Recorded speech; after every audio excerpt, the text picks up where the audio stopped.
کیا اپنے خدا سے گہرا تعلق محسوس کیا ہے؟ اس کی موجودگی کو حقیقی انداز میں تجربہ کرنے کی تمنا کی ہے۔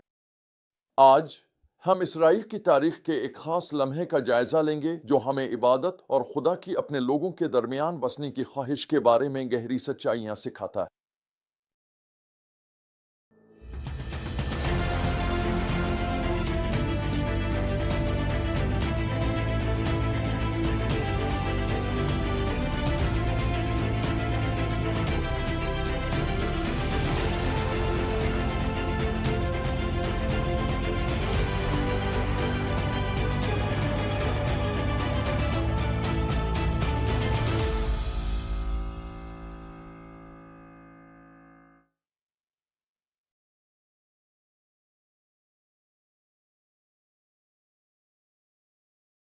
آج کی ہماری بنیادی سچائی یہ ہے، اس سچی عبادت جو عقیدت مندانہ جشن کے ذریعے قائم کی جاتی ہے، خدا کی موجودگی اور برکت کو دعوت دیتی ہے اور بالآخر ہمیں یسوع کی طرف لے جاتی ہے جو ہمارے اعلیٰ کاہن ہے۔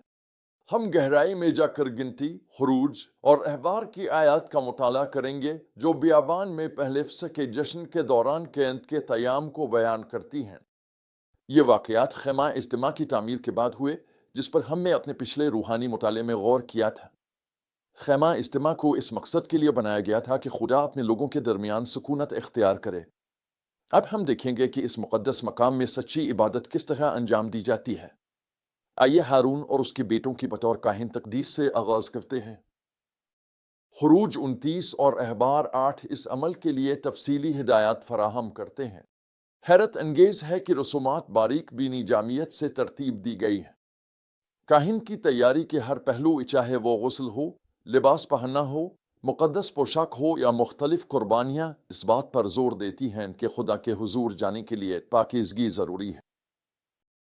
بنی اسرائیل سیکھ رہے تھے کہ خدا کے قریب جانے کے لیے عقیدت بھرا دل، تیار شدہ روح اور پاکیزہ زندگی درکار ہے۔ اس عبارت کے سب سے خوبصورت لمحات میں سے ایک وہ برکت ہے جو ہارون اور اس کے بیٹے لوگوں پر نازل کرنے والے تھے۔ گنتی 6:24-26 ہمیں یہ معروف الفاظ فراہم کرتی ہے: خداوند تمہیں برکت دے اور تمہاری حفاظت کرے۔ خداوند اپنا چہرہ تم پر چمکائے اور تم پر مہربان ہو۔ خداوند اپنا چہرہ تمہاری طرف بلند کرے اور تمہیں سلامتی عطا کرے۔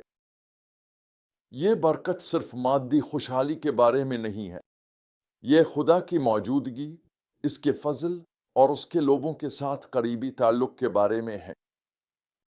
غور کریں کہ خدا کے چہرے کے لوگوں پر چمکنے پر کتنا زور دیا گیا ہے۔ یہ قریبی اور ذاتی تعلق کی نشاندہی کرتا ہے۔ اب آئیے بیابان میں فصح کے قیام پر نظر ڈالیں۔ گنتی 9 ہمیں بتاتی ہے کہ بنی اسرائیل نے فصح بالکل 1 سال پہلے منائی تھی جب وہ مصر سے نکلے تھے۔ یہ صرف ماضی کے واقعات کی یاد دہانی نہیں تھی بلکہ خدا کے ساتھ ان کے عہد کے تعلق کی تجدید تھی۔ دلچسپ بات، ان لوگوں کے لیے گنجائش رکھی گئی تھی جو مقررہ وقت پر فصح نہیں منا سکتے تھے، چاہے وہ رسمی ناپاکی کی وجہ سے ہو یا سفر کی وجہ سے۔ انہیں 1 ماہ بعد عید فصح منانے کا دوسرا موقع دیا گیا تھا۔ یہ ہمیں خدا کے فضل اور اس کی اپنے تمام لوگوں کے لیے خواہش کو دکھاتا ہے کہ وہ عبادت میں شریک ہوں۔ تو ہم اس سب سے کیا سیکھ سکتے ہیں؟ یہاں کچھ اہم نکات ہیں۔ پہلا، عبادت کے لیے تیاری اور پاکیزگی ضروری ہے۔ جس طرح کاہن کو مخصوص کیا جاتا تھا، ہمیں بھی خدا کے حضور ادب اور دل کی پاکیزگی کے ساتھ آنا چاہیے۔ دوسرا، خدا ہم سے بات کرنا چاہتا ہے۔ مخصوص کیے جانے قربانیوں کے بعد خدا نے موسیٰ سے کلام کیا۔ تیسرا، جب ہم خدا کے احکامات کے مطابق اس کے قریب آتے ہیں تو وہ جواب دیتا ہے اور ہم سے بات کرتا ہے۔ چوتھا، عبادت خدا کی موجودگی اور برکت کو دعوت دیتی ہے۔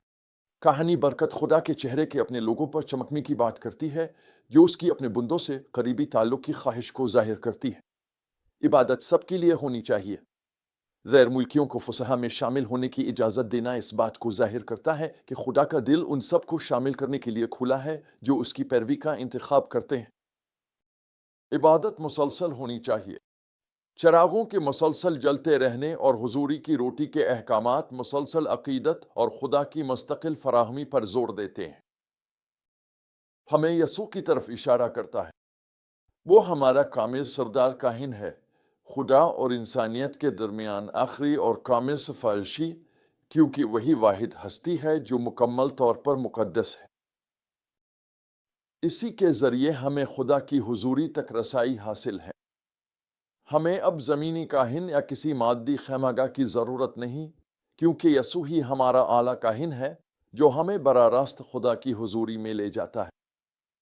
حقیقی عبادت کے لیے ایک ایسا دل درکار ہوتا ہے جو خدا سے ملاقات کے لیے تیار ہو۔ ہم خدا کی حضوری میں لاپرواہی اپنے ضمیر پر بوجھ ڈالنے والے حل نہ شدہ تنازعات کے ساتھ نہیں جا سکتے۔ میں نے یہ سبق مشکل طریقے سے سیکھا۔ ایک اتوار کی صبح میری بیوی اور میرے درمیان بحث ہو گئی۔ میں نے اس سے سخت لہجے میں بات کی، روح القدس نے مجھے معافی مانگنے ملامت کی، لیکن میرا غرور مجھے خاموش رکھے رہا۔ چرچ میں نے سب رسمی کارروائیاں پوری کی، لوگوں کو مسکرا کر سلام کیا، جوش و خروش سے گیت گائے اور واز پر رد عمل دیا۔ دل کی گہرائیوں میں جانتا تھا عبادت کھوکھلی تھی۔ خدمت کے دوران روح القدس کی ملامت مزید شدید ہوتی گئی۔ آخر کار میرا غرور ٹوٹ گیا۔ عبادت کے بعد بیوی سے معافی مانگی۔ اس نے مہربانی سے مجھے معاف کر دیا، جس سے ہمارا باہمی تعلق بحال ہو گیا، اور سب سے اہم بات یہ کہ میرا خدا کے ساتھ رشتہ بھی تازہ ہو گیا۔ لیکن میں اس عبادت کے وقت میں خدا کے ساتھ حقیقی ملاقات سے محروم رہ گیا تھا۔ اس تجربے نے مجھے سکھایا کہ حقیقی عبادت ظاہری نمائش کے بارے میں نہیں ہوتی، بلکہ یہ اس دل کے بارے میں ہوتی ہے جو خدا کے ساتھ ہم آہنگ ہو۔ غیر حل شدہ تنازعات، غیر اعتراف شدہ گناہ ہمارے اور خدا کے درمیان رکاوٹ بنتے ہیں، جو ہمیں عبادت کی حقیقی روح سے محروم کر دیتے ہیں۔ اس نے مجھے یہ بھی سکھایا کہ حقیقی عبادت محض ایک موقع نہیں ہوتی، یہ طرز زندگی ہے۔